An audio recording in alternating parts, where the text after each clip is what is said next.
এটা শুধু সূরা ফাতিহার একটা তাফসির না।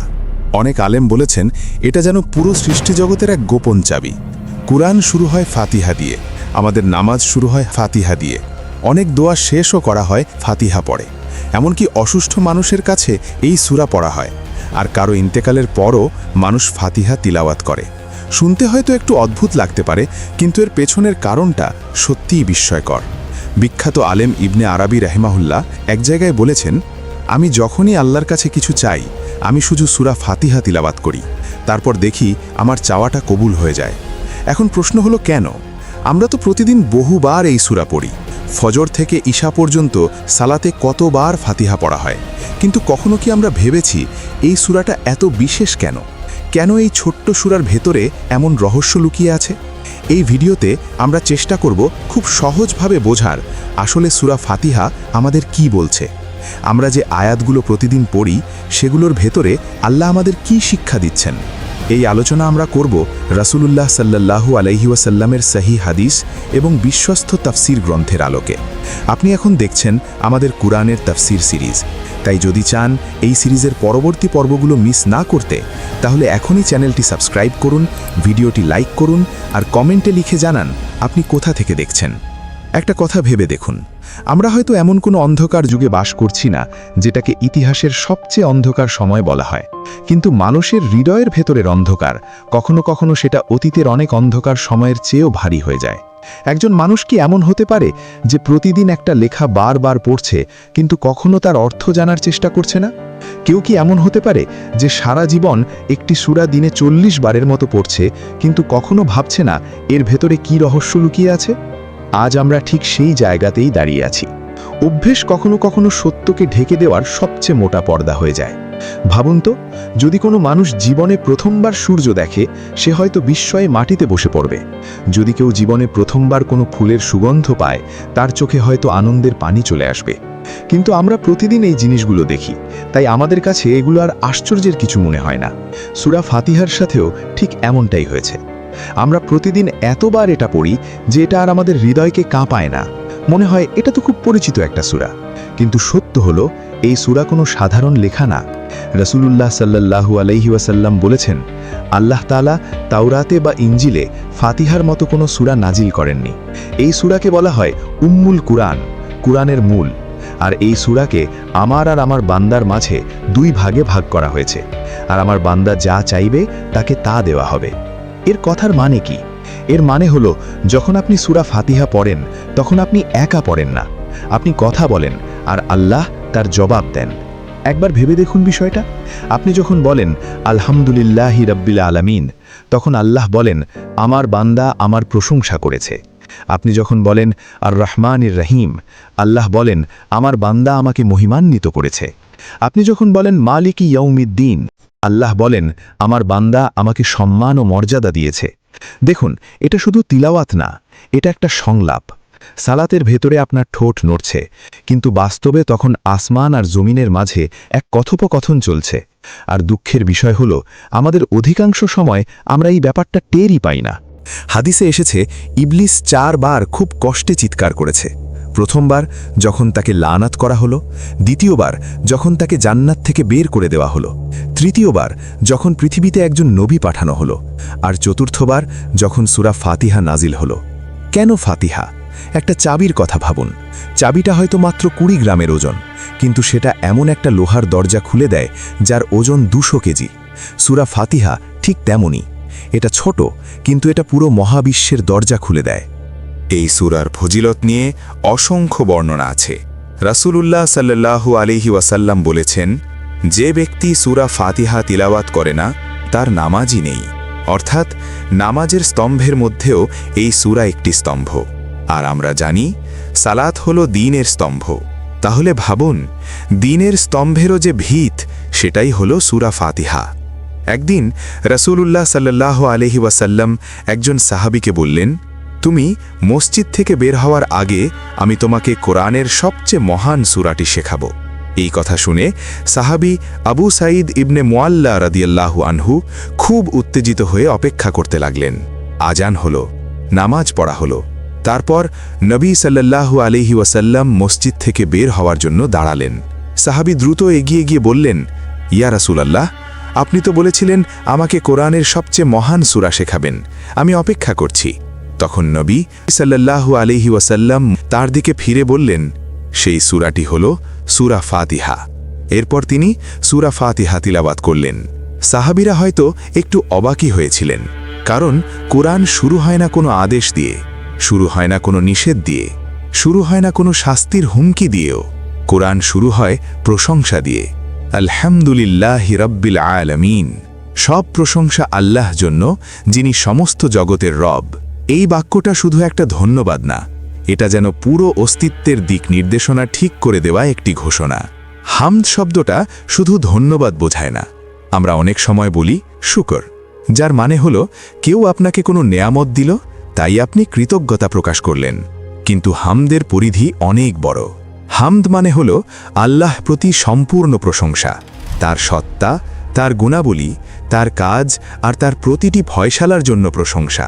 আল্লাহ যদি আপনাকে সম্পদ দেন, হামদ তারই। তিনি যদি দারিদ্র্য দেন, হামদ তারই।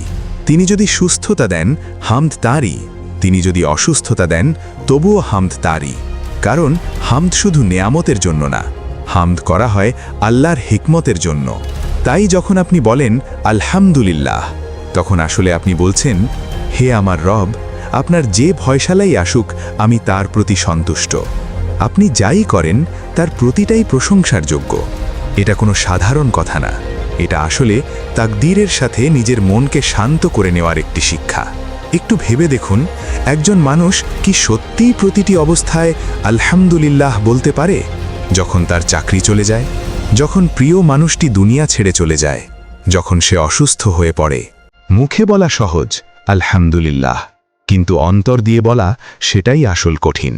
সূরা ফাতিহা আপনাকে খুব সূক্ষ্ম একটা শিক্ষা দেয়। একেবারে প্রথম আয়াত থেকে, প্রথমে আল্লাহর প্রশংসা করুন, তারপর চাইতে যান। প্রথমে মনে করুন আপনার রবকে, তারপর নিজের প্রয়োজনের কথা বলুন। এটাই একজন বান্দার আদব। এখন একটা বিষয়, আলহামদু শব্দের শুরুতে যে আল আছে, এর মানে কি? আরবি ভাষায় আল মানে হচ্ছে পূর্ণতা, সম্পূর্ণতা। মানে সব প্রশংসা, আংশিক না, সীমিত না, নির্দিষ্ট না। সব ধরনের প্রশংসা, সব সৌন্দর্য, সব পরিপূর্ণ গুণ, সবই আল্লাহর জন্য। একটু গভীরে ভাবুন, একজন মানুষ যখন কোনো কিছুর প্রশংসা করে, তখন আসলে সে নিজের দৃষ্টিভঙ্গিটাই প্রকাশ করে। আপনি যখন কোনো শিল্পকর্মের প্রশংসা করেন, আপনি আসলে শিল্পীকেই সম্মান করছেন। আপনি যখন একটা ছবির সৌন্দর্যে মুগ্ধ হন, আপনি আসলে সেই চিত্রশিল্পীকেই সম্মান করছেন। তাহলে এই পুরো মহাবিশ্ব কি একটা শিল্পকর্ম না? সবচেয়ে ছোট কণিকা থেকে শুরু করে বিশাল গ্যালাক্সি পর্যন্ত একটা নিখুঁত ভারসাম্য। একটা অ্যাটমের ভেতরে সূক্ষ্ম গঠন, চোখের জটিল ব্যবস্থা, হৃৎপিণ্ডের নিরবিচ্ছিন্ন স্পন্দন, একটা কোষের ভেতরের বিস্ময়কর কাঠামো। এগুলো কি শিল্প না? তাহলে প্রশংসা কার প্রাপ্য? রব্বুল আলামিন, সব জগতের রব। রব শব্দের মানে শুধু মালিক না, রব মানে যিনি সৃষ্টি করেন, লালন করেন, ধীরে ধীরে বড় করেন, গড়ে তোলেন আর পূর্ণতায় পৌঁছে দেন। আল্লাহ আপনাকে সৃষ্টি করে ছেড়ে দেননি। প্রতিটা মুহূর্তে তিনি আপনার সাথে আছেন। প্রতিটা মুহূর্তে তিনি আপনাকে পরিচালনা করছেন। প্রতিটা মুহূর্তে তিনি আপনাকে লালন করছেন।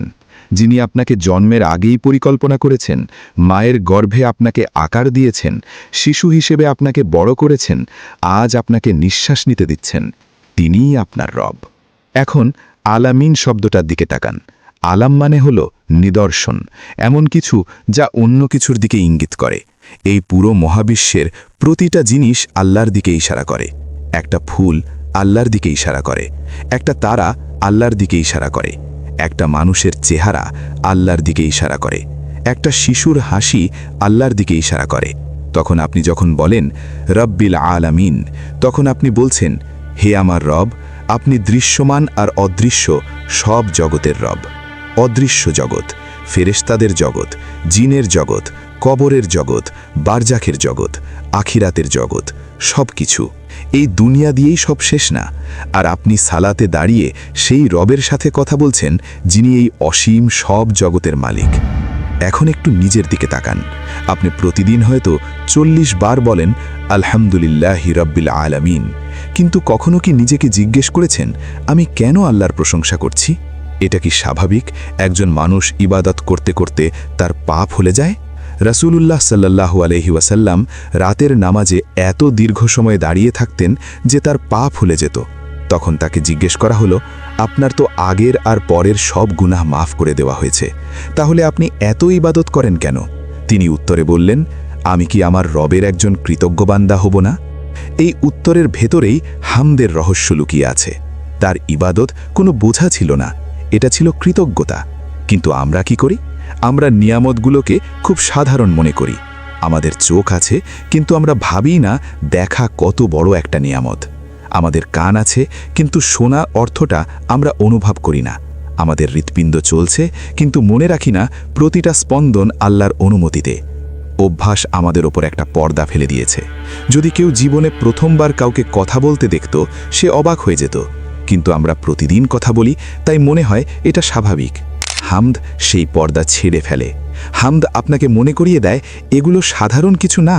একটু ভাবুন, যদি আল্লাহ শুধু আজ যা যা পেয়েছেন সেগুলোর তালিকা করতেন, কতগুলো হতো? নিঃশ্বাস, পানি, বুদ্ধি, ঈমান, পরিবার, ফল, আশ্রয়, সময়, আর এমন কত কিছু আছে যেগুলো আপনি গুনতেই পারবেন না। যখন আপনি বলেন আলহামদুলিল্লাহ, তখন আপনি এই সব কিছু স্বীকার করছেন। সূরা ফাতিহার প্রথম আয়াত আপনাকে শেখায় অভিযোগ দিয়ে শুরু করবেন না, প্রশংসা দিয়ে শুরু করুন। কারণ যে হৃদয়ে প্রশংসা করতে শেখে সে বিদ্রোহী হয়ে যায় না। পরবর্তী আয়াতে আবার রহমতের কথা বলা হয়েছে, আর রহমান আর রাহিম। কেন আবার? কেন দুবার? কেন রহমতকে এত কেন্দ্রীয়ভাবে রাখা হয়েছে? পরের অংশে আমরা এই পুনরাবৃত্তির রহস্য খুলে দেখব। সূরা ফাতিহার প্রথম আয়াত আল্লাহর মহত্ব ঘোষণা করে। তিনি সব জগতের রব। এই একটি কথাই মানুষের হৃদয় কাঁপিয়ে দেওয়ার জন্য যথেষ্ট। অসীম সব জগৎ, দেখা অদেখা সব কিছু, এমন এক সত্তা যিনি সব কিছুর মালিক। এমন মহত্বের সামনে একজন মানুষ নিজেকে ছোট মনে করে, কখনো কখনো ভয়ও পেতে পারে। ঠিক এই জায়গাতেই দ্বিতীয় আয়াত আসে, আর রহমান আর রাহিম। মহত্বের পরই আসে রহমত। এটা কোনো এলোমেলো বিষয় না, এটা একেবারে পরিকল্পিত একটা ধারাবাহিকতা। কারণ আল্লাহ তার বান্দাদের কাছে টানতে চান, ভয় দেখিয়ে দূরে সরিয়ে দিতে চান না। আপনি যখন বলেন রব, তখন আপনার মনে একটা শক্তির অনুভূতি আসে। আর যখন বলেন রহমান, তখন হৃদয়ে নরম একটা মায়া, একটা দয়ার অনুভূতি জেগে ওঠে। একটু ভাবুন, একজন মায়ের ভালোবাসা কেমন হয়? রাত ৩টায় ঘুম ভেঙে যায় তার, নিজে ক্লান্ত, শরীর ভেঙে যাচ্ছে, তবুও বিছানা থেকে উঠে দাঁড়ায়, তার অসুস্থ সন্তানের কপালে হাত রাখে। কখনো সে সন্তানকে শান্ত করে ঘুম পাড়াতে পারে, কখনো পারে না। কিন্তু একটা জিনিস সে করে, সে কখনো তাকে ছেড়ে যায় না। এই মায়াটা আপনি যদি জীবনে কখনো অনুভব করে থাকেন, তাহলে আপনি বুঝবেন। এখন ভাবুন, পৃথিবীর সব মায়ের সমস্ত ভালোবাসা এক জায়গায় জড়ো করা হলো। পৃথিবীর প্রতিটা মায়ের ফেলা প্রতিটা চোখের পানি, প্রতিটা নির্ঘুম রাত, প্রতিটা ত্যাগ, এই সব কিছু একসাথে করলেও এই বিশাল মায়ার পাহাড়ও আল্লাহর রহমতের তুলনায় এক ফোঁটার সমানও না। একদিন রাসূলুল্লাহ সাল্লাল্লাহু আলাইহি ওয়াসাল্লাম তার সাহাবীদের সাথে হাঁটছিলেন। তখন তিনি দেখলেন একজন মহিলা ভিড়ের মধ্যে নিজের হারিয়ে যাওয়া সন্তানকে খুঁজছে। শেষমেশ সে তার সন্তানকে খুঁজে পেয়ে সে তাকে শক্ত করে জড়িয়ে ধরল, বুকে চেপে ধরল। এই দৃশ্য দেখে নবী সাল্লাল্লাহু আলাইহি ওয়াসাল্লাম সাহাবীদের দিকে তাকিয়ে জিজ্ঞেস করলেন, তোমরা কি মনে করো এই মহিলা তার সন্তানকে আগুনে ফেলে দেবে? সাহাবীরা বললেন, না ইয়া রাসূলুল্লাহ, সে কখনোই এটা করবে না, যদি তার সামান্য ক্ষমতা থাকে তাকে বাঁচানোর। তখন নবী সাল্লাল্লাহু আলাইহি ওয়াসাল্লাম বললেন, আল্লাহ তার বান্দাদের প্রতি এই মায়ের থেকেও বেশি দয়ালু। একটু ভাবুন, একজন মানুষের হৃদয় শক্ত হয়ে যায় কেন? কারণ সে নিজেকে একা মনে করে। সে ভাবে সে এমন এক দুনিয়ায় বাস করছে যেখানে কোনো দয়া নেই। সে তার জীবনের ঘটনাগুলোকে শুধু শাস্তি হিসেবে দেখতে থাকে। কিন্তু সূরা ফাতিহা আপনাকে শুরুতেই দুবার রহমতের কথা মনে করিয়ে দেয়। বিসমিল্লাহির রহমানির রহিম, তারপর আবার আর রহমানির রহিম।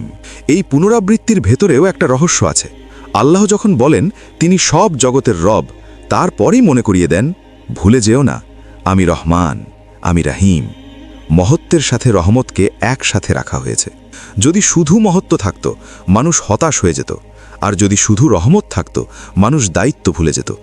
সূরা ফাতিহা আপনার ভেতরে একটা ভারসাম্য তৈরি করে, আশা আর ভয়, মায়া আর দায়িত্ব, কাছাকাছি অনুভূতি আর সম্মানের ভয়, সব একসাথে।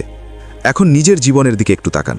আপনি যেসব কষ্টের মধ্য দিয়ে গেছেন, হয়তো আপনি কোনো প্রিয় মানুষকে হারিয়েছেন, হয়তো অসুস্থ হয়েছেন, হয়তো একাকিত্বে ভুগেছেন, সেই সময়গুলোতে আপনি আল্লাহকে কিভাবে দেখেছেন? শুধু একজন পরীক্ষাকারী হিসেবে, নাকি একজন দয়ালু রব হিসেবে? সূরা ফাতিহা আপনাকে শেখায় এই কষ্টের ভেতরেও রহমত থাকতে পারে, কারণ যিনি রহমান তার রহমত সব কিছুকে ঘিরে রেখেছে, আর যিনি রহিম তিনি শেষ পর্যন্ত কোনো মুমিনকে হারিয়ে যেতে দেন না। এখন একটু গভীরে যাই। কেন রহমতের কথা দুইবার বলা হলো? কেন শক্তির কথা দুইবার বলা হলো না? কারণ মানুষের সবচেয়ে বেশি যেটার প্রয়োজন তা হলো রহমত। মানুষ ভুল করে, মানুষ পড়ে যায়, মানুষ ভুলে যায়, মানুষ দুর্বল। তাই কোরআনের শুরুতেই কোনো ভয় দেখানো হয়নি, শুরু হয়েছে রহমত দিয়ে। যেমন একজন মা তার সন্তানকে আগে জড়িয়ে ধরে, তারপর প্রয়োজন হলে সাবধান করে। আর এখানে আরেকটা সূক্ষ্ম বিষয় আছে। রহমত শব্দটা এসেছে রাহিম থেকে। এই একই মূল শব্দ ব্যবহার হয় মায়ের গর্ভের জন্য। যেমন গর্ভ সন্তানকে ঘিরে রাখে, তার যত্ন নেয়, বাইরের দুনিয়া থেকে তাকে রক্ষা করে, ঠিক তেমনি আল্লাহর রহমত তার বান্দাকে ঘিরে রাখে। কিন্তু এই রহমত শুধু নরম অনুভূতি নয়, এটার ভেতরে আছে তারবিয়া, গড়ে তোলা, তৈরি করা। এটা বান্দাকে বড় করে, শিক্ষা দেয়, প্রস্তুত করে। কারণ সামনে যে আয়াত আসছে সেখানে হিসেবের কথা বলা হবে, কিন্তু হিসেবের আগে দুইবার হৃদয়ের ভেতরে রহমত বসিয়ে দেওয়া হলো। এটা একটা প্রস্তুতি, কারণ এর পরেই আসে মালিকি ইয়াউমিদ্দিন, বিচারের দিনের মালিক, হিসেবের দিন, আদালতের দিন। ভয় আছে কিন্তু হতাশ হয়ে যাবেন না, দায়িত্বশীল হন কিন্তু আতঙ্কিত হবেন না, হিসেবকে ভুলে যাবেন না কিন্তু রহমতকেও ভুলে যাবেন না। একটা দৃশ্য কল্পনা করুন। এই দুনিয়ায় কিছু মানুষ আছে যাদের অনেক ক্ষমতা, টাকা আছে, প্রভাব আছে, নাম আছে। তারা যা চায় সেটাই হয়, তারা যা বলে সেটাই কার্যকর হয়। বছরের পর বছর এভাবে চলতে চলতে তাদের ভেতরে একটা ভাব তৈরি হয়, আমি যা চাই তাই করতে পারি। চুপচাপ অহংকার বড় হতে থাকে। কিন্তু একদিন এই সব ক্ষমতা, এই সব প্রভাব নিয়েই সেই মানুষ দাঁড়াবে বিচারের দিনের ময়দানে, একদম একা। কোনো আইনজীবী থাকবে না, টাকার কোনো দাম থাকবে না, কোনো পরিচয় কাজে আসবে না, ক্ষমতা থাকবে না, খ্যাতি থাকবে না, পদবি থাকবে না। সে যা করেছে, সে যা বলেছে, এমনকি সেই অন্ধকার মুহূর্তগুলো যেগুলো কেউ দেখেনি, আল্লাহ সব জানেন। সূরা আন-নাবায় আল্লাহ সেই দিনের দৃশ্য বর্ণনা করেছেন। ফেরেশতারা সারিবদ্ধভাবে দাঁড়িয়ে থাকবে, তাদের মাঝে জিবরাইল আলাইহিসসালাম থাকবেন। কেউ আল্লাহর অনুমতি ছাড়া একটি কথাও বলতে পারবে না। আর সূরা আল ইনফিতারে বলা হয়েছে, সেদিন কোনো প্রাণ আরেকটি প্রাণের জন্য কোনো ক্ষমতা রাখবে না। আর সেদিন সব কিছুর ফয়সালা একমাত্র আল্লাহর হাতে থাকবে। একটু বাস্তবতা ভাবুন, আজ আমাদের মুসলিম দুনিয়ায় কত জায়গায় কি হচ্ছে? নিরীহ মানুষ মারা যাচ্ছে, শিশুরা মারা যাচ্ছে, মায়েরা ধ্বংসস্তূপের নিচে তাদের সন্তানদের খুঁজছে। একজন বাবা ধ্বংসের মাঝে দাঁড়িয়ে তার ছোট মেয়ের নাম ধরে ডাকছে, তার কণ্ঠ ভেঙে যাচ্ছে। আর যারা বোমা ফেলেছে, যারা এই আদেশ দিয়েছে, তারা এমনভাবে জীবন কাটাচ্ছে যেন এটা তাদের অধিকার, যেন তাদের কখনো হিসেব দিতে হবে না। হয়তো তারা শক্তিশালী, কিন্তু মালিকি ইয়াউমিদ্দিন আছেন, বিচারের দিনের মালিক আছেন। সেদিন ক্ষমতা, প্রভাব, টাকা, জোট কিচ্ছুই কাজে আসবে না। একটি কণার পরিমাণও যদি জুলুম করা হয়ে থাকে তারও হিসেব হবে। কিন্তু এই কথা শুধু জালিমদের জন্য না, আমাদের জন্য। আমরা প্রতিদিন কত ছোট ছোট ভুল করি। একটা কথা বলি যেটা কারো মনে কষ্ট দেয়, কিছু দেখি কিন্তু চুপ থাকি, কারো একটা হক। আমরা অনেক সময় একটা আমানত রক্ষা করতে দেরি করি, কখনো কোনো বিশ্বাস ভেঙে ফেলি, কখনো সালাত দেরি করি, কখনো কারো হক পরে করব বলে ফেলে রাখি। এই ছোট ছোট সবকিছু সবই সেই দিনের পাল্লায় দাঁড়িয়ে থাকবে। এই কারণেই সূরা ফাতিহা এই আয়াতগুলোকে একসাথে রেখেছে। আর রহমান, আর রহিম, মালিকি ইয়াউমিদ্দিন, রহমত, হিসাব, আশা, ভয় একসাথে একে অন্যকে ব্যালেন্স করে। আলেমরা একে বলেন খাউফ আর রাজার ভারসাম্য, ভয় আর আশার ভারসাম্য। একজন মুমিন এই দুটার মাঝখানে বাঁচে। যদি ভয় পুরোপুরি দখল করে নেয় তাহলে মানুষ হতাশ হয়ে যায়, আর হতাশা খুব বিপজ্জনক। আর যদি শুধু স্বস্তি, শুধু আল্লাহ মাফ করে দেবেন এই ভাব আসে, তাহলে মানুষ গাফেল হয়ে যায়, আর গাফলতি এটাও খুব বিপজ্জনক। একজন মানুষের কথা ভাবুন, সে বছরের পর বছর বড় বড় গুনাহ করেছে, তারপর একদিন তার ঘুম ভাঙল। তার ভেতরে দুটো অনুভূতি লড়াই করছে। প্রথম অনুভূতি, আমি শেষ, আমি এত ভুল করেছি, আল্লাহ আমাকে আর ক্ষমা করবেন না, ফিরে আসার কোনো পথ নেই। এই অনুভূতিটা শয়তান খুব পছন্দ করে, কারণ হতাশা মানুষকে আরও পাপের দিকে ঠেলে দেয়। সে ভাবে, যাই হোক, আর কি হবে। এভাবে সে আরও ডুবে যায়। দ্বিতীয় অনুভূতি, আল্লাহ তো অনেক দয়ালু, সব গুনাহ মাফ করে দেন, আমি যাই করি শেষমেশ জান্নাতে যাব। এই অনুভূতিটাও বিপজ্জনক, কারণ এটা মানুষকে হিসাব ভুলিয়ে দেয়, আর যারা হিসাব ভুলে যায় সেদিন তারাই সবচেয়ে বেশি অবাক হয়ে যায়। সঠিক অনুভূতি হলো মাঝখানে, আমি অনেক ভুল করেছি, এটা আমি জানি, কিন্তু আল্লাহ রহমান রাহিম, তাওবার দরজা এখনও খোলা। আর একই সাথে তিনি মালিকি ইয়াউমিদ্দিন, সেই দিন অবশ্যই আসবে, তাই যতক্ষণ সময় আছে আমি ফিরে আসব। এই ভারসাম্যটাই সূরা ফাতিহার এই 2 আয়াত আমাদের শেখায়। এখন মালিক শব্দটার দিকে তাকান। কিছু কিরাআতে এটা মালিক, আবার কিছুতে মালিক। দুটোই সঠিক, আর দুটোতেই গভীর অর্থ আছে। মালিক অর্থ মালিক, যার মালিকানা আছে। মালিক অর্থ রাজা, যার শাসন আছে। সেই দিনে আল্লাহ দুটোই, তিনি মালিকও, তিনি একমাত্র রাজাও। এই দুনিয়ায় মানুষ নিজের মালিকানা দাবি করে। ফিরাউন বলেছিল, আমি তোমাদের সবচেয়ে বড় রব। নমরুদ আল্লাহর সাথে তর্ক করেছিল। আজকের দুনিয়াতেও এমন মানুষ আছে, গর্বে ভরা, বলে এটা আমার জমি, এটা আমার সিদ্ধান্ত, এটা আমার দুনিয়া। এভাবে তারা দাবি করে যায় যেন এগুলো চিরস্থায়ী, কিন্তু আসলে এটা শুধু এই দুনিয়ায়। কারণ এই দুনিয়া একটা পরীক্ষার হলের মতো। পরীক্ষার হলে সবাই আলাদা ডেস্কে বসে, নিজ নিজ প্রশ্নপত্র দেখে। পর্যবেক্ষক সবসময় হস্তক্ষেপ করে না, কিন্তু যখন পরীক্ষা শেষ হয় সব খাতা তুলে নেওয়া হয়। সেই দিনে আল্লাহর মালিকানা আর আড়ালে থাকবে না, একেবারে স্পষ্ট হয়ে যাবে। এই দুনিয়ায় আমরা তার শাসন দেখি, কিন্তু পর্দার আড়ালে। প্রাকৃতিক নিয়ম, কারণ পরিণতি, এসব যেন পর্দার মতো, কিন্তু সেদিন এই পর্দা সরিয়ে দেওয়া হবে। সত্য পরিষ্কার হয়ে যাবে, আর তখন এমন মানুষ থাকবে যারা বলবে, হায় যদি আমি মাটিই হয়ে যেতাম। কুরআন এই কথাটা ব্যবহার করেছে। একটু ভাবুন, এই দুনিয়ায় মানুষ কি চায়? সুখ, সম্পদ, দীর্ঘজীবন। কিন্তু সেই দিনে একজন মানুষ চাইবে সে যেন মাটিতে পরিণত হয়ে যেত, কারণ সেই অবস্থায় বেঁচে থাকা না থাকার চেয়েও বেশি ভারী মনে হবে। এই চিন্তা কি আপনার হৃদয় কাঁপিয়ে দেয় না? দেওয়া উচিত, কিন্তু হতাশা ছাড়া। কারণ এই আয়াতের ঠিক আগেই আছে আর রহমান আর রাহিম। আল্লাহর রহমান, আল্লাহর রাহিম। আর আপনি এখনও সেই দিনের মধ্যে না, আপনি এখনও এই দুনিয়ায় আছেন। সময় এখনও আছে, তাওবার দরজা এখনও খোলা, আপনার জন্য এখনও পাল্লা বসানো হয়নি। মালিকি ইয়াউমিদ্দিন আপনাকে মনে করিয়ে দেয় সেই দিন আসবে, হিসাব হবে। কিন্তু এটা আপনাকে ভেঙে দেওয়ার জন্য না, এটা আপনাকে জাগিয়ে তোলার জন্য। একজন মানুষের কথা বলা হয়, জাইনুল আবেদিন রাহিমাহুল্লাহ। তিনি যখন অজু করতেন তার মুখ ফ্যাকাশে হয়ে যেত। তাকে জিজ্ঞেস করা হলো, আপনার এমন হয় কেন? তিনি বললেন, আপনি কি জানেন আমি কার সামনে দাঁড়াতে যাচ্ছি? শুধু অজু, শুধু সালাতের প্রস্তুতি, কিন্তু তার কাছে এটা ছিল ইতিহাসের সবচেয়ে বড় সাক্ষাতের প্রস্তুতি। কারণ তিনি জানতেন সালাত মানে আল্লাহর সাথে সাক্ষাৎ, আর যার সামনে দাঁড়াতে যাচ্ছেন তিনি রহমান, তিনি রহিম, তিনি মালিকি ইয়াউমিদ্দিন। যে মানুষ সত্যি এই 3টি গুণ বুঝে, তার নামাজে কাঁপন আসা উচিত। হয়তো শুরুতে কিছুই অনুভব হয় না, হয়তো প্রথম দিকে কোনো পরিবর্তন দেখা যায় না, কিন্তু ধীরে ধীরে এই সূরার অর্থ হৃদয়ে ঢুকতে থাকলে প্রতিটা নামাজে কিছু না কিছু বদল আসে। কারণ আল্লাহ একদিকে অসীম দয়ালু, আর অন্যদিকে পরিপূর্ণ ন্যায় বিচারক। আর আপনি এই 2 বাস্তবতার মাঝখানে হাঁটছেন, একটা সূক্ষ্ম ভারসাম্যের ওপর, প্রতিদিন, প্রতিটা পদক্ষেপে। আলহামদুলিল্লাহি রাব্বিল আলামিন, আর রহমানির রহিম, মালিকি ইয়াউমিদ্দিন।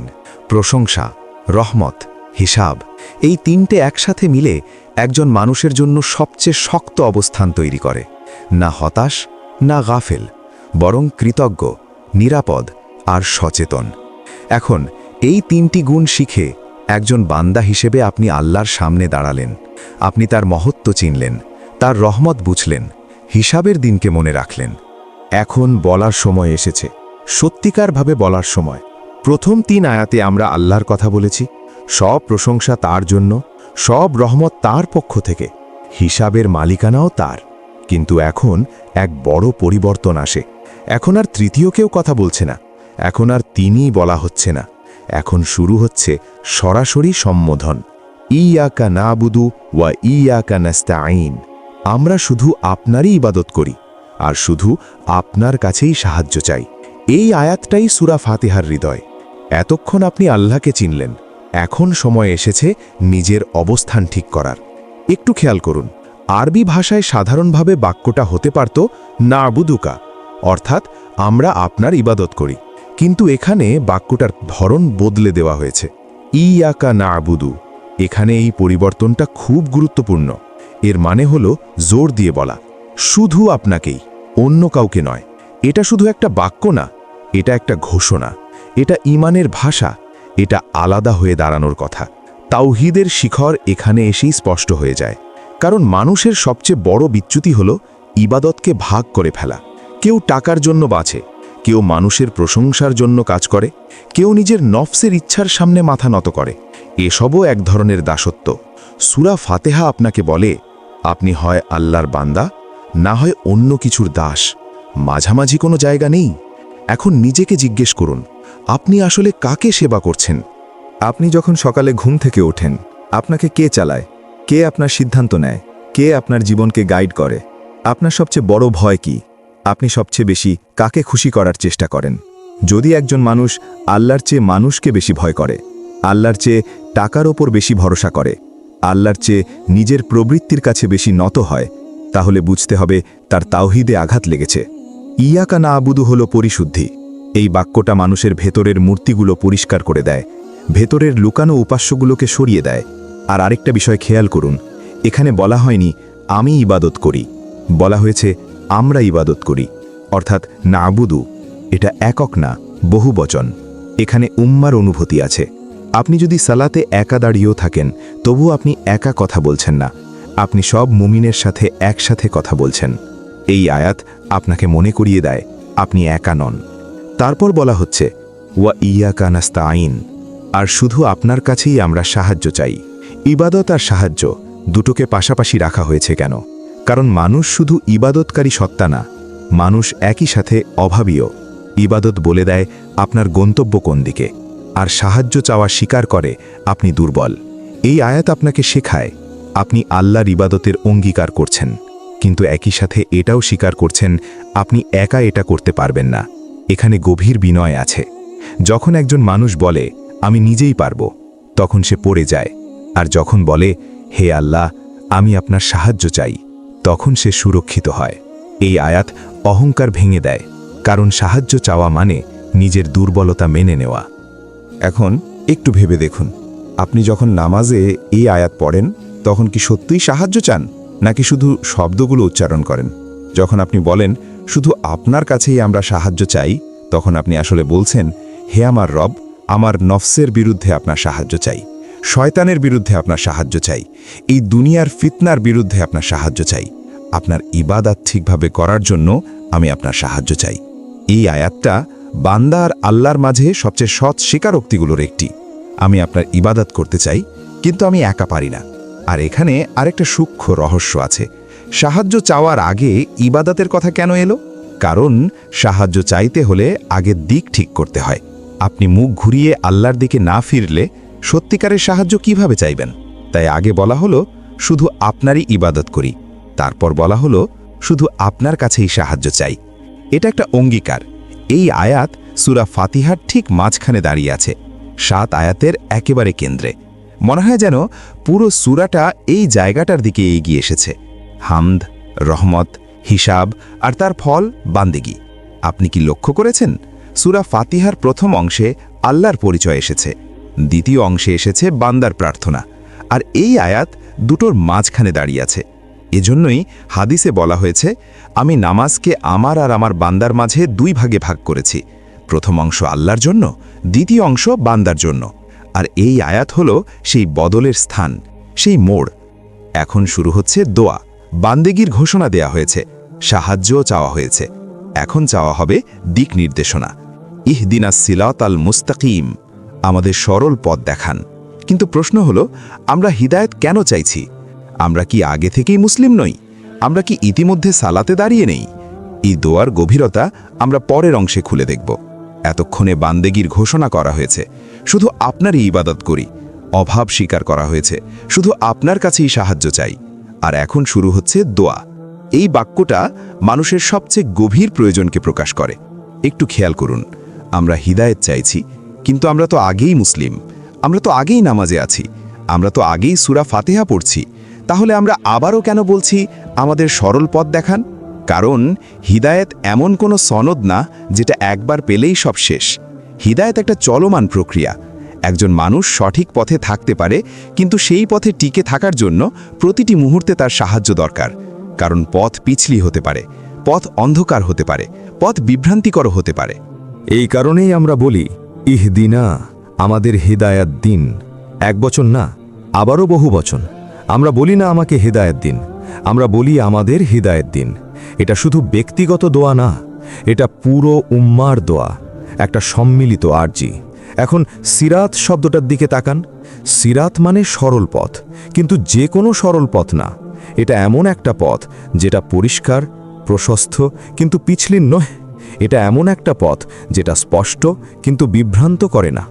কুরআনের অন্য জায়গায় এই সিরাতকে একটা সেতুর সাথে তুলনা করা হয়েছে, জাহান্নামের ওপর দিয়ে টানানো একটা সূক্ষ্ম সেতু। এর মানে কি? এই দুনিয়ার সিরাত আখিরাতের সেই সিরাতের প্রস্তুতি। আপনি এখানে যেভাবে চলবেন সেখানে সেভাবেই পার হবেন। এখন মুস্তাকিম শব্দটার দিকে তাকান। এর মানে একেবারে সোজা, ডানে না, বামে না, বাঁকানো না, পুরোপুরি সোজা। কিন্তু মানুষের স্বভাব কি? সে বাঁকতে চায়, কখনো চরমপন্থার দিকে, কখনো আলস্যের দিকে, কখনো ভয়ের দিকে, কখনো অহংকারের দিকে। এই কারণেই আমরা প্রতি রাকাতে হিদায়েত চাই। এখন নিজেকে প্রশ্ন করুন, আপনি কিভাবে বুঝবেন আপনি সত্যি সোজা পথে আছেন? অনেক সময় মানুষ বুঝতেই পারে না সে ভুল পথে চলে গেছে। একটা অভ্যাস, একটা পরিবেশ, একটা চিন্তাধারা, একটা দুনিয়াবী লক্ষ্য ধীরে ধীরে আপনাকে সরিয়ে দেয়, আর আপনি ভাবতে থাকেন আপনি ঠিক আছেন। এই কারণেই সূরা ফাতিহা আপনাকে বারবার বলায়, আমাদের হিদায়াত দিন।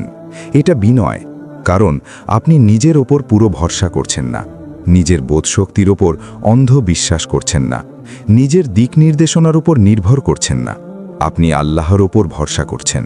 এই আয়াত আপনাকে শেখায় সবচেয়ে বড় বিপদ শুধু পথ হারানো না, সবচেয়ে বড় বিপদ হলো আপনি পথ হারিয়েছেন কিন্তু সেটা বুঝতেই পারছেন না। এখন একটু গভীরে যান। এই দোয়া শুধু ঈমানের জন্য না, এটা জীবনের প্রতিটা ক্ষেত্রে প্রযোজ্য। আপনি যখন কোনো সিদ্ধান্ত নেন, একটা চাকরি বেছে নেন, একজন জীবনসঙ্গী বেছে নেন, কোনো কথা বলেন, প্রশ্ন হলো সোজা পথ কোনটা? সিরাত আল মুস্তাকিম শুধু নামাজ পড়ার নাম না, এটার মানে ভারসাম্য। না অতিরিক্ত কঠোরতা, না অবহেলা, না চরমপন্থা, না ঢিলেমি, না দুনিয়াকে পুরো ছেড়ে দেওয়া, না দুনিয়ায় পুরো ডুবে যাওয়া। এটাই নবীদের পথ, আর এই পথে টিকে থাকতে হলে প্রতিনিয়ত সাহায্য দরকার। একজন মানুষের কথা ভাবুন, সে নামাজ পড়ে কিন্তু তার হৃদয় অনুপস্থিত, সে রোজা রাখে কিন্তু তার ভেতরে অহংকার, সে দান করে কিন্তু দেখানোর জন্য। তাহলে কি সে সোজা পথে আছে? হয়তো ইবাদত আছে কিন্তু ইস্তেকামা নেই। সূরা ফাতিহা আপনাকে শুধু ইবাদত না, অটলতাও শেখায়। এই কারণেই ইহদিনা একবার বলা হয়নি, প্রতি রাকাতে বলা হয়, দিনে প্রায় 40 বার। কারণ মানুষ 40 বার পিছলে যেতে পারে, 40 বার পথ হারাতে পারে, 40 বার নিজের নফসের কাছে হেরে যেতে পারে। এই দোয়া যেন একটা অ্যালার্ম। নিজেকে যাচাই করুন, আপনার পথ যাচাই করুন, আপনার নিয়ত যাচাই করুন। এখন খেয়াল করুন, এই আয়াতের পর দোয়া আরও নির্দিষ্ট হয়ে যায়। পরের আয়াতে পথটাকে স্পষ্ট করে বলা হয়, সিরাত আল্লাযীনা আনআমতা আলাইহিম, সেই সব মানুষের পথ যাদের ওপর আপনি নিয়ামত দিয়েছেন। তারা কারা? কাদের ওপর এই নিয়ামত এসেছে? কেন তাদের পথকে বিশেষভাবে বলা হলো? পরের অংশে আমরা খুলে দেখব এই পথ কার, আর কার পথ থেকে আমাদের দূরে থাকতে হবে। আমরা হিদায়াত চেয়েছি, আমাদের সরল পথ দেখান। কিন্তু সূরা ফাতিহা এখানেই থেমে যায় না। পথটা কোনো অস্পষ্ট ধারণা হয়ে থাকে না, কারণ মানুষ শুধু ধারণা দিয়ে দীর্ঘ সময় চলতে পারে না। মানুষের প্রয়োজন উদাহরণ, মানুষের প্রয়োজন অনুসরণ করার মতো মানুষ।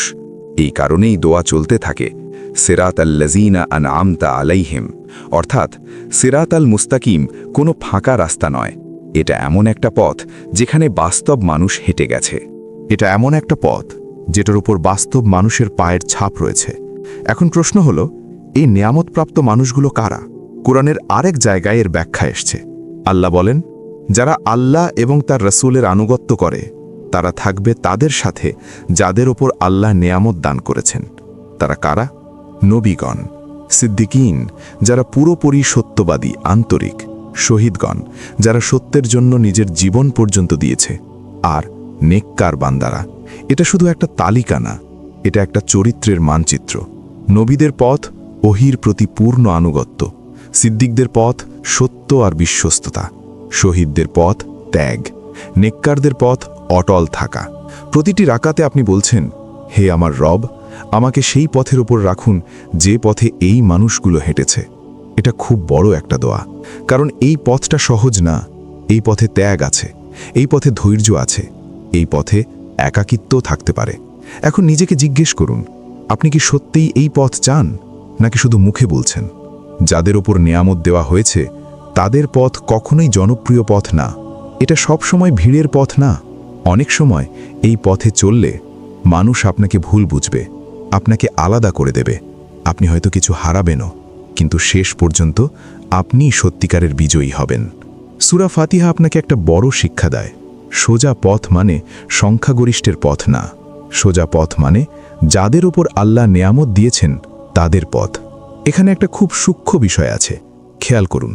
আনআমতা আলাইহিম, যাদের ওপর আপনি নেয়ামত দিয়েছেন। এখানে নেয়ামত শব্দটা খুব গুরুত্বপূর্ণ। আসল নেয়ামত কি? টাকা, স্বাস্থ্য, সম্মান? না, আসল নেয়ামত হলো হিদায়েত। একজন মানুষ ধনী হতে পারে কিন্তু বিভ্রান্ত, ক্ষমতাবান হতে পারে কিন্তু জালেম, প্রসিদ্ধ হতে পারে কিন্তু পথভ্রষ্ট। আবার একজন মানুষ গরিব হতে পারে, সাধারণ হতে পারে, কিন্তু সে যদি সোজা পথে থাকে তাহলেই সে সবচেয়ে বড় নেয়ামত পেয়েছে। এখন আমরা খুব গুরুত্বপূর্ণ একটা জায়গায় আসি। সূরা ফাতিহা শুধু সঠিক পথ চায় না, এটা ভুল পথ থেকেও বাঁচতে চায়। কারণ একজন মানুষ শুধু লক্ষ্য জানলেই নিরাপদ হয় না, সে তখনই নিরাপদ হয় যখন সে বিপদটাও চিনতে পারে। পরের আয়াতে বলা হয়েছে, তাদের পথ নয় যাদের গজব প্রাপ্ত হয়েছে, আর না তাদের পথ যারা পথভ্রষ্ট হয়েছে। এই দুই দল কারা? কেন তাদের আলাদা করে বলা হলো?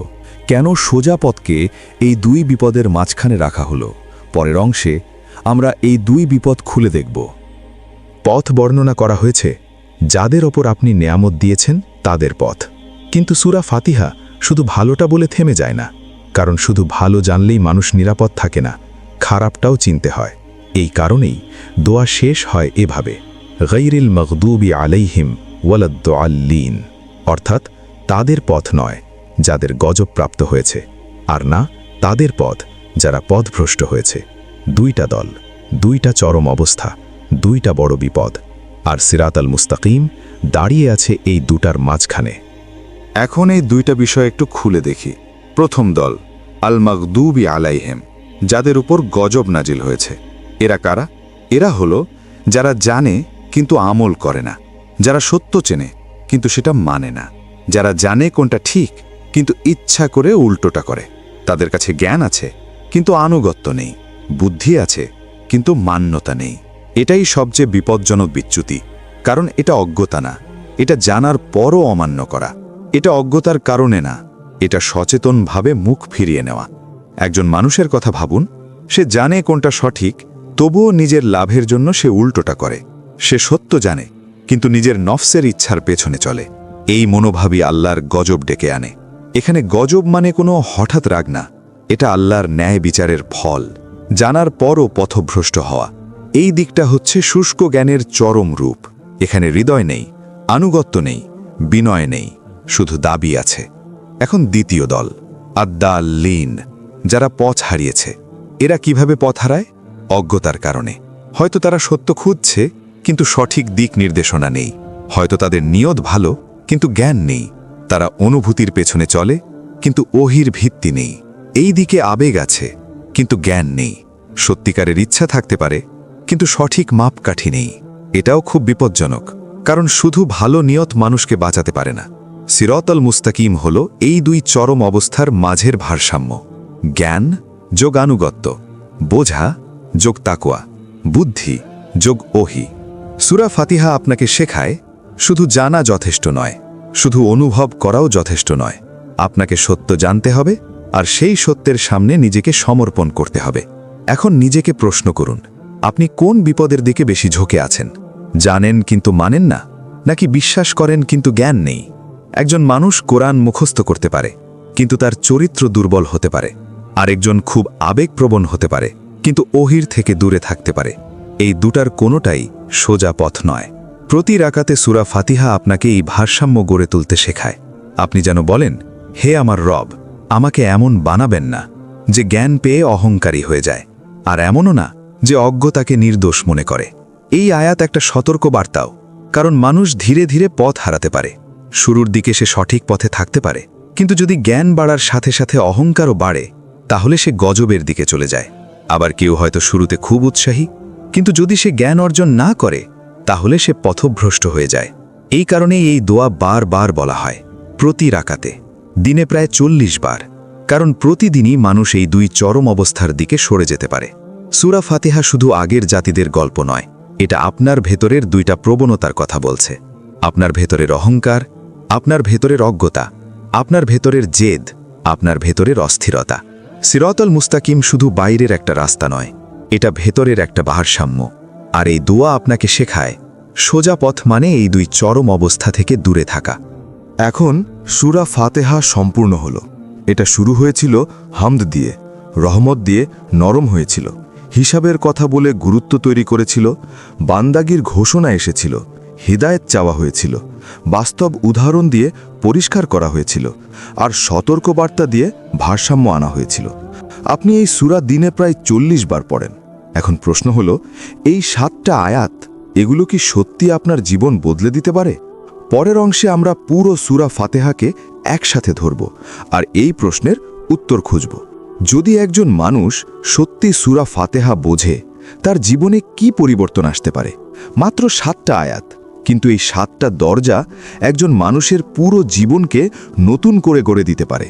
আসুন আবার শুরুতে ফিরে যাই। সূরা ফাতিহা প্রথমে কি করল? এটা আপনাকে আল্লাহর সাথে পরিচয় করিয়ে দিল। আলহামদুলিল্লাহি রব্বিল আলামিন, সব প্রশংসা তার জন্য। এর মানে আপনি কেন্দ্র না, আপনার সাফল্য কেন্দ্র না, আপনার সৌন্দর্য কেন্দ্র না, আপনার ক্ষমতা কেন্দ্র না, কেন্দ্র হল আল্লাহ।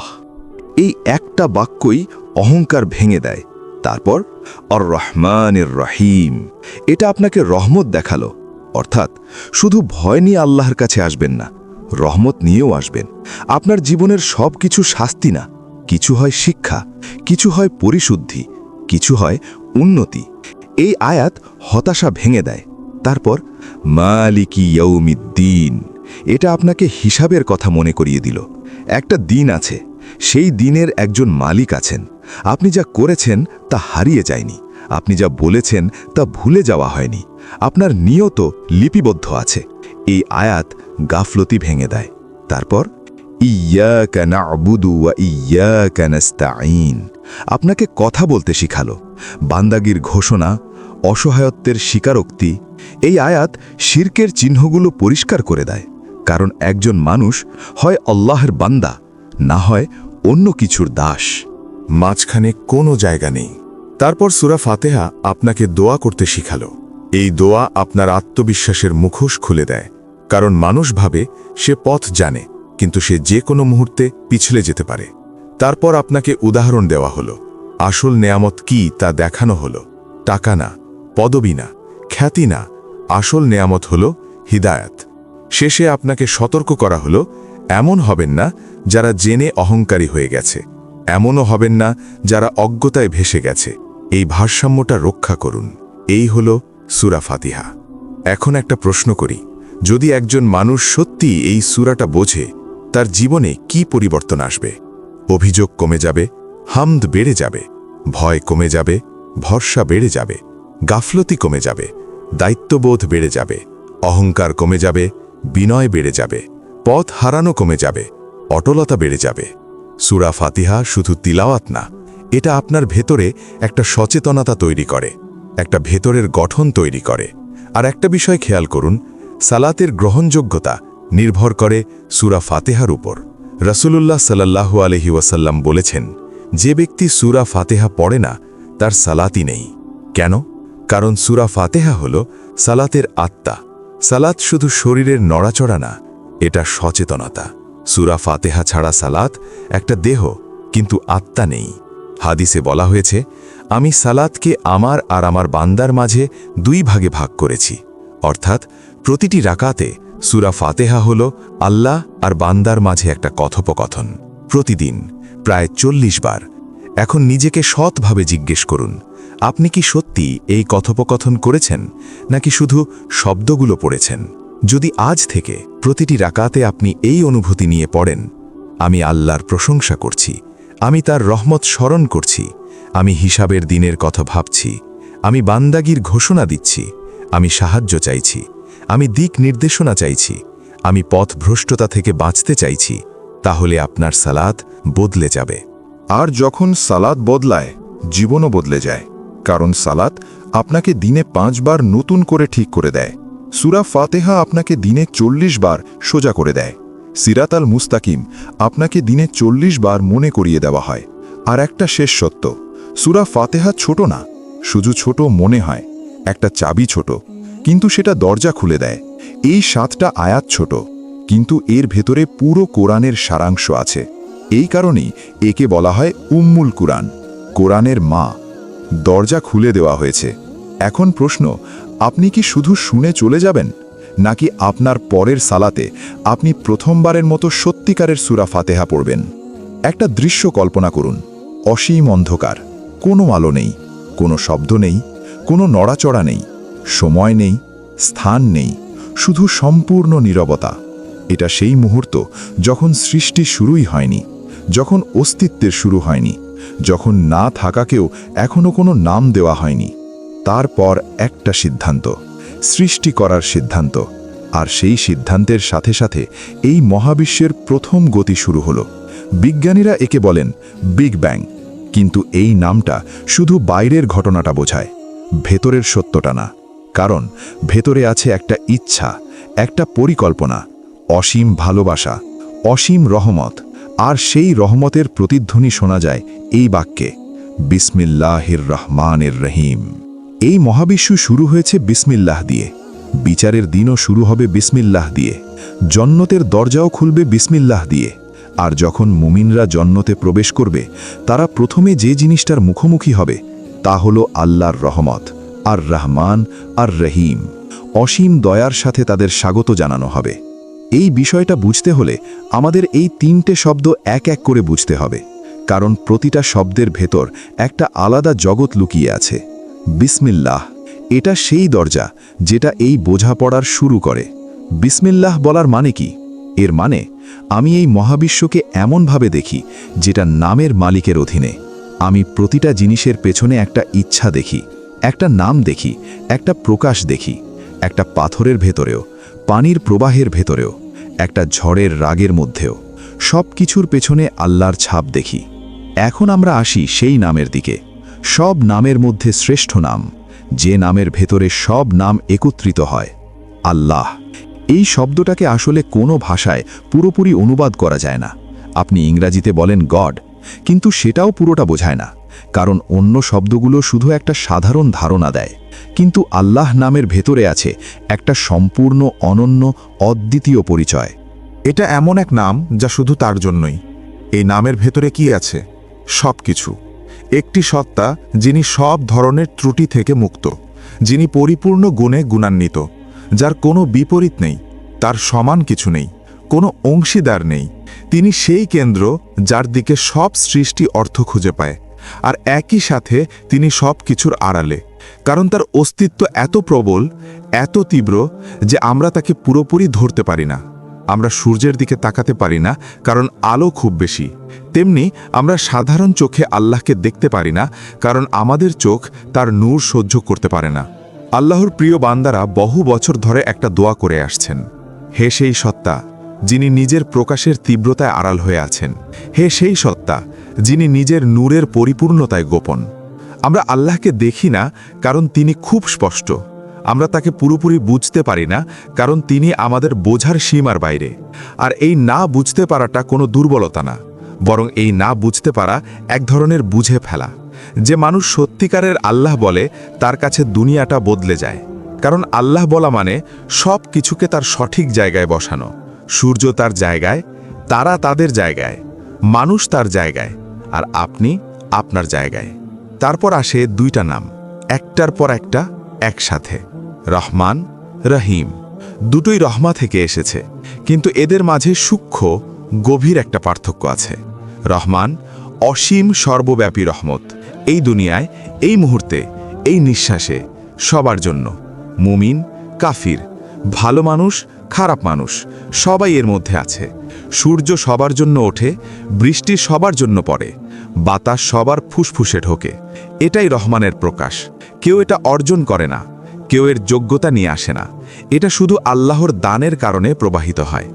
আর রাহিম, এটা আরও বিশেষ রহমত, আরও গভীর, আরও কাছের। এটা এমন না যে কেউ সহজেই পেয়ে যায়। এটা তাদের জন্য যারা নিজেদেরকে আল্লাহর দিকে খুলে দেয়, যারা বিশ্বাস করে, যারা চেষ্টা করে, যারা নিজেদেরকে তার জন্য নিবেদন করে। এই রহমত দুনিয়ার পরে চলতে থাকে, আখিরাতে খুলে যায়, আর জান্নাতে গিয়ে পূর্ণতা পায়। তাহলে রহমান সবার জন্য, রাহিম বিশেষভাবে, গভীরভাবে। এখন একটু ভাবুন, একজন সত্তা যার অসীম ক্ষমতা, যিনি সব কিছুর সৃষ্টিকর্তা, যিনি সব কিছুর মালিক, আর তার সামনে আপনি সীমিত, ভুল করতে পারেন, অসম্পূর্ণ, দুর্বল। এই অসীম ক্ষমতাবান সত্তা নিজেকে আপনার কাছে পরিচয় করিয়ে দেন, প্রথমেই রহমত দিয়ে, তারপর আবার রহমত দিয়ে। এটা কোনো কাকতালীয় বিষয় না, এটা একটা বার্তা। আমার কাছে আসো ভালোবাসা নিয়ে, দূরে থেকো না। তুমি যদি নিজেকে ছোট মনে করো, তবুও আসো, আমার রহমত তোমাকে তুলে নেবে। আপনি যত কাছে আসবেন, আপনি তত বড় হবেন। ইসলামের শুরুর দিকের একটা ঘটনা, একজন তরুণ তার সময়ের সবচেয়ে বড় শক্তির সামনে দাঁড়াতে যাচ্ছে। দুটি বাহিনী, দুটি দুনিয়া, দুটি চিন্তাধারা, একজনের সামনে আরেকজন। সে যখন তার ঘোড়ায় উঠল, সে উচ্চস্বরে বলল, বিসমিল্লাহ। পাশের কেউ হয়তো হালকা হাসল, হয়তো ভাবল, এই একটা শব্দে কি হবে।